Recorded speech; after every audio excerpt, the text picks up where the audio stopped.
नमस्कार, Avon news TV में आपका स्वागत है। मैं हूं आपके साथ मेघा। देखते हैं स्पेशल रिपोर्ट में क्या है आपके लिए खास। अलीगढ़ से विशाल नारायण शर्मा की खास रिपोर्ट। अलीगढ़ तहसील बार एसोसिएशन की ओर से गत दिनों से चली आ रही हड़ताल धरना प्रदर्शन में हुई तब्दील। धरना प्रदर्शन के 20वें दिन 3 अधिवक्ताओं ने सांकेतिक भर हड़ताल कर अपना विरोध दर्ज कराया। अधिवक्ताओं का कहना था, प्रदेश सरकार द्वारा जो काला कानून हम अधिवक्ताओं पर थोपा जा रहा है, हम अधिवक्ता संघ के सभी सदस्य इसका विरोध कर रहे हैं। हमारा विरोध जब तक रहेगा जब तक ये काला कानून वापस नहीं होता। अधिवक्तागण, दस्तावेज लेखन ने, स्टैंप वेंडर, टाइपिस्ट आदि ने स्पष्ट रूप से कहा, उत्तर प्रदेश सरकार कारांत में ही पंजीकरण के संबंधित कार्य कानून को जब तक वापस नहीं लेगी तब तक ये धरना प्रदर्शन जारी रहेगा। इस प्रदर्शन में प्रमुख रूप से अध्यक्ष तहसील बार एसोसिएशन ओम प्रकाश शर्मा, महासचिव रामवीर सिंह बघेल, उपाध्यक्ष चंद्रपाल शर्मा, संयुक्त सचिव सुनील सिंह, कोषाध्यक्ष Saurabh Yadav, Bhupesh Baghel, advocate Tejveer Singh, Tyagipur bar association अध्यक्ष आदि प्रमुख रूप से मौजूद रहे। आज धरने को लगभग 21वां दिन है जी। और कल सरकारी छुट्टी है जी। परसों शनिवार को हमारा धरना स्थल ताली और ढोल नगाड़ों से शुरू होते हुए हम जाएंगे और सरकार विरोधी नारे। कहाँ तक जाएंगे सर? पहले हम तहसील प्रांगण में घूमेंगे और उसके बाद हमारा जो धरना प्रदर्शन है ताली थाली बजाते हुए हम थाना बन्ना देवी तक जीटी रोड पर जाएंगे और उसके बाद थाना बन्ना देवी के आगे हम विरोध प्रदर्शन करेंगे। उस दिन थाना दिवस भी है, वहाँ अधिकारी और जो भी उच्च वर्ग के कर्मचारी हों वहाँ हम उनके सामने विरोध प्रदर्शन करेंगे और उसके बाद वापस हम तहसील प्रांगण में अपने इस धरना स्थल पर आएंगे। मैं अभय कुमार सिंह, पूर्व महासचिव तहसील बार। जो स्वतंत्रता संग्राम की जो क्रांति थी वो मेरठ से उठी थी जी। इस काले कानून के खिलाफ जो क्रांति है वो अलीगढ़ से उठी है जी।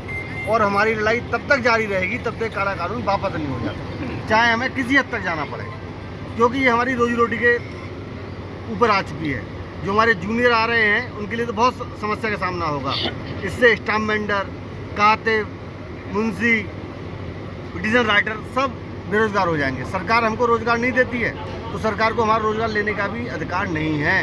हम लोग पढ़े लिखे लोग हैं जी। कोई भी अप्रिय घटना हमारे द्वारा नहीं होगी, ना ही कोई कानून हाथ में लिया जाएगा। हम जो भी विरोध प्रदर्शन करते हैं वो कानून के दायरे में करते हैं। हमारी तरफ से कोई भी ऐसा काम नहीं होगा जिससे किसी हमारे आम जन को समस्या हो। कहीं ना कहीं जेल भी जाना चाहेंगे? हाँ, चले जाएंगे जेल, कोई समस्या नहीं है।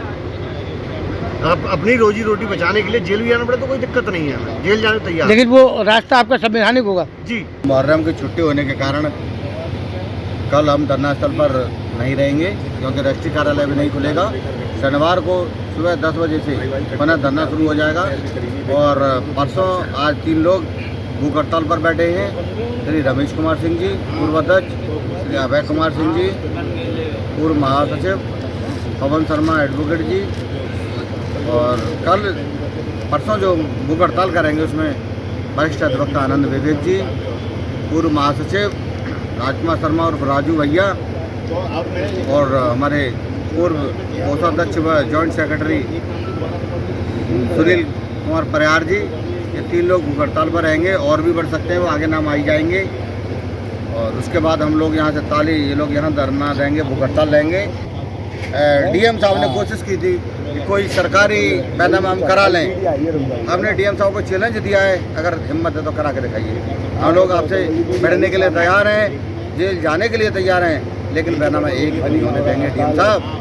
ये अगर आप सरकार के उसमें या डीएम के उसमें अगर मैं ज़बरदस्ती करा लूँगा तो डीएम साहब को हमने चैलेंज दिया है, अब करा के देख लीजिए। खून से खून बढ़ जाएगा लेकिन जब तक शासन इस काले कानून को झुकेगा नहीं, शासन को तो हम झुका के ही रहेंगे, चाहे हमें 6 महीने हो जाए। शासन तो औंधे मुंह आएगा। 27 में चुनाव है, शासन को अगर दोबारा आना है। क्या मैं ये समझ लूँ कि आगामी चुनाव में सरकार को इससे नुकसान हो सकता है? 100% होगा। 1-1, 2-2 वकील प्रत्येक गांव से हैं, 4-4 वकील हैं, 5-5 हैं। और वकीलों, आप समझते हैं वकील एक बुद्धिजीवी होता है, लॉ ग्रेजुएट होता है, पोस्ट ग्रेजुएट होता है और समाज की बातें करता है, सामाजिक कार्य करता है। तो प्रत्येक गांव में, प्रत्येक मोहल्ले में अधिवक्ताओं को पूछा जाता है, अधिवक्ताओं के कहने से वोट दिया जाता अगर है। मैं गलत नहीं हूँ तो किसी भी संवैधानिक पद पर जब आदमी जाता है तो वो फाइल भी अधिवक्ता ही तैयार करता है। वो अगर योगी बाबा भी फंसेंगे किसी मुकदमे में तो योगी बाबा को भी अधिवक्ता नहीं छुड़ाया होगा। यहाँ पे योगी बाबा पे जब ये नहीं थे, विपक्ष में थे, तो इन पर हजारों मुकदमे थे और स्वयं अधिवक्ता ने ही इनकी बेल कराई है। आज तक अधिवक्ता ही एक ऐसा व्यक्ति है जिसके बिना कुछ नहीं हो सकता और ये गलत एक्शन ले रहे हैं अधिवक्ताओं के खिलाफ। इन्हें अधिवक्ताओं से पंगा नहीं लेना चाहिए। राजस्व की हानि हो रही है इनके अधिवक्ताओं से पंगा लेने के में। अरबों रुपए पर डे का नुकसान हो रहा है। लगा लें आज 20 दिन हो गई, कितना नुकसान हुआ होगा। 75 जिलों में चल रही है। एक आध कोई अगर रह रहा होगा तो उसमें भी शुरू हो जाएगी। लगभग अमूमन पूरे प्रदेश में ये 100% सही हो चुका। 90, 92, 93, 94 इतना ही है। जो नहीं है वो भी हो जाएगी, सब हो जाएगा, पूरा चक्का जाम होगा। सभी अधिवक्ता 100 से तैयार है। बिल्कुल पूरे उत्तर प्रदेश के हमारे साथ है। अलीगढ़ से शुरू हुआ है और वो कहते हैं अलीगढ़ वालों के साथ ही हम खत्म करेंगे। जब अलीगढ़ वाले कहेंगे तभी, और अलीगढ़ वाले जब भी झुकेंगे जब सरकार, जब भी वापस लेंगे जब सरकार झुकेगी। सरकार अपना 4 जून वाला अध्यादेश वापस लेती है तो हम सरकार के साथ हैं। बहुत सारे जिलों में बाइक रैली निकल रही है, कहीं अर्धनग्न होकर प्रदर्शन कर रहे हैं, कहीं बाबा की अर्थी निकाली जा रही है।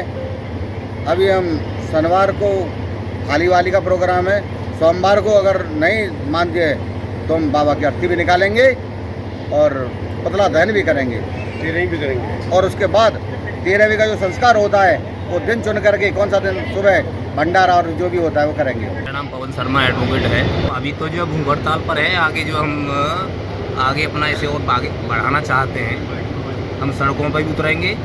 सरकार से हमें उम्मीद है कि इस काले जो बिल जो पास किया है उसे वापस लेगी। सरकार चाहे न चाहे और कब तक नहीं चाहेगी सरकार।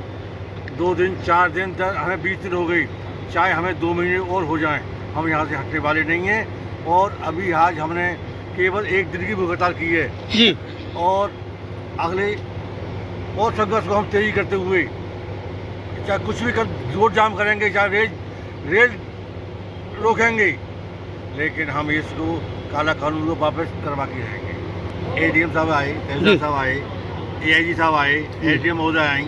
क्या कह रहे थे? एडीएम साहब से कहा मैंने, बोले भाई हम बीजी करेंगे, हम आपका बीजी करेंगे, हम शासन को आपकी बात पहुंचा देंगे,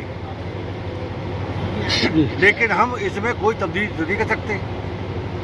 यानी कि इसमें तब्दीली सिर्फ मुखिया ही कर सकता है विदेश का? नहीं, क्या बोले, वो तो शासन का काम है। हम तो बीजी करेंगे, हम तो वहाँ पहुँचाएंगे इसको। आप देखिए, अधिवक्ता के सामने रोजी रोटी का तो अब तो कोई बात नहीं, 10-20 दिन 2 महीने, लेकिन हम भविष्य की बात सोच रहे हैं। हमारे जो जूनियर बच्चे हैं वो क्या करेंगे? चलिए, हम तो ऐसा है 2-4 साल में हमारा तो काम खत्म हो जाएगा, लेकिन जूनियर बच्चे वो क्या करेंगे? हमें उनको भविष्य को देखते हुए ये काला कानून हमें वापस। स्पेशल रिपोर्ट में फिलहाल इतना ही। खबरों के लिए आप देखते रहिए वन न्यूज़ टीवी। नमस्कार।